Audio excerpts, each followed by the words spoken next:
అర్థమవుతుందా? మూడో వ్యక్తి ఎప్పుడైతే ఎంటర్ అవుతుందో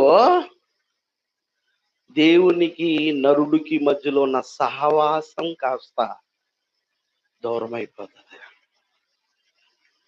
థర్డ్ పర్సన్ అలాగే నీ విషయంలో కూడా థర్డ్ పర్సన్ ఎంటర్ అయ్యాడా? థర్డ్ పర్సన్కు నువ్వు ప్రాధాన్యతనిచ్చావా? నీకు వాక్యం చెప్పిన సేవకుడికైనా సరే, నిన్ను కన్న నీ తల్లికైనా, నువ్వు కన్న నీ కొడుక్కైనా